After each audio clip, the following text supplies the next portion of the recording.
Hello, আসসালামু আলাইকুম। আমি নুসরাত জাহান লিয়া। কেমন আছেন আপনারা? আলহামদুলিল্লাহ আমরা ভালো আছি। চলে এসেছি প্রতিদিনের ব্লগ নিয়ে। আমরা যারা বাসায় থাকি, বাসায় কিন্তু সবসময় চেষ্টা করি ফ্যামিলি মানুষের পছন্দ মতো খাবারগুলো রান্না করতে, যেন তারা পেট পুরে খেতে পারে আর খুব খুশি হয়। আসুন দেখাই, শেয়ার করি। তেমনই একটা খাবার আজকে আমি রান্না করেছি, শেয়ার করছি আপনাদের সাথে। এর মধ্যে প্যান বসিয়েছি, প্যানের মধ্যে দিয়ে দিয়েছি তেল, দিয়ে দিচ্ছি রসুন কুচি আর আদা কুচি।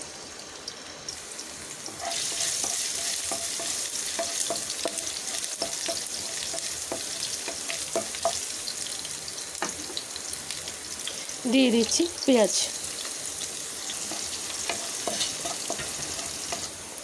দিয়ে দিচ্ছি বাঁধাকপি, দিয়ে দিচ্ছি অল্প করে লবণ।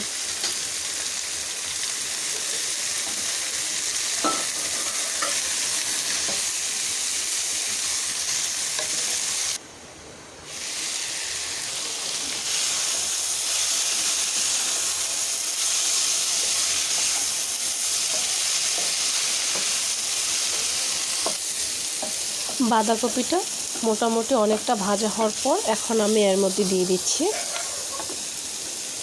বরবটি।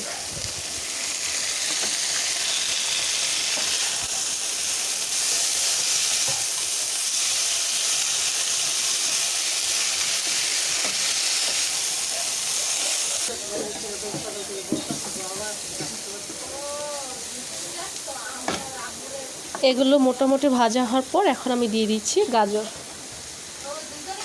দিয়ে দিচ্ছি কাঁচামরিচ,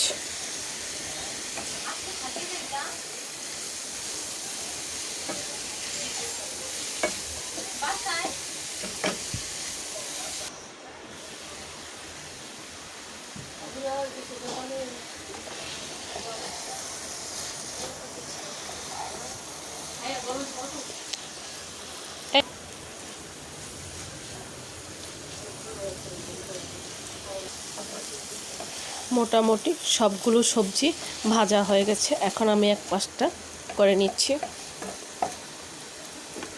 এর মধ্যে দিয়ে দিচ্ছি একটা ডিম।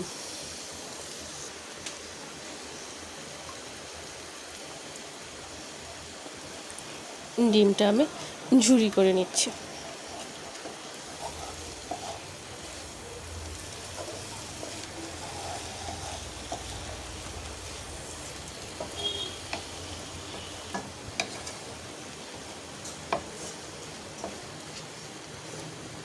সম্পূর্ণটা ডিম আমি মিশিয়ে দিয়েছি। এর মধ্যে দিয়ে দিচ্ছি আগে থেকে রান্না করা পোলাও। সম্পূর্ণ পোলাওটা আমি দিয়ে দিচ্ছি। পোলাওটা কিন্তু আমি আগেই রান্না করে একদম ঠান্ডা করে নিয়েছি। এখন এটাকে ভালো করে মিক্স করে নেব।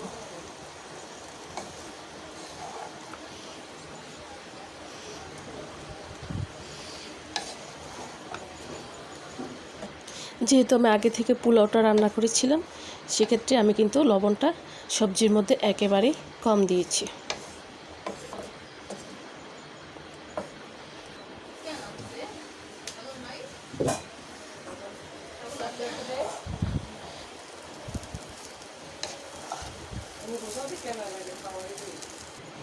দিয়ে দিচ্ছি গোলমরিচের গুঁড়ি।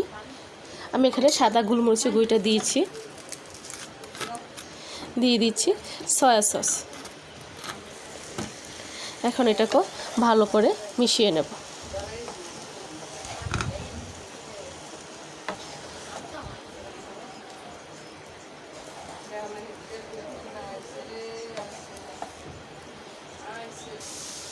একেবারে রেডি হয়ে গেছে। এখন আমি এটাকে নামিয়ে ফেলব। তৈরি হয়ে গেছে ঘরে থাকা অল্প কিছু সবজি দিয়ে সবজি fried rice, vegetable fried rice. আশা করি ঘরের মধ্যে থাকা অল্প কিছু সবজি দিয়ে এইরকম করে বাসায় ফ্রাইড রাইস রান্না করে সবাইকে নিয়ে খাবেন। খুবই ভালো লাগবে আর খুবই খুশি হবে। ভালো লাগলে কমেন্টস করে জানাবেন, সাবস্ক্রাইব করে দেবেন, আমার পাশে থাকবেন আর আমাকে অনেক অনেক সাপোর্ট করবেন। আজ এই পর্যন্তই। সব ভালো থাকেন, সুস্থ থাকেন। আবার আসবো। আল্লাহ হাফেজ।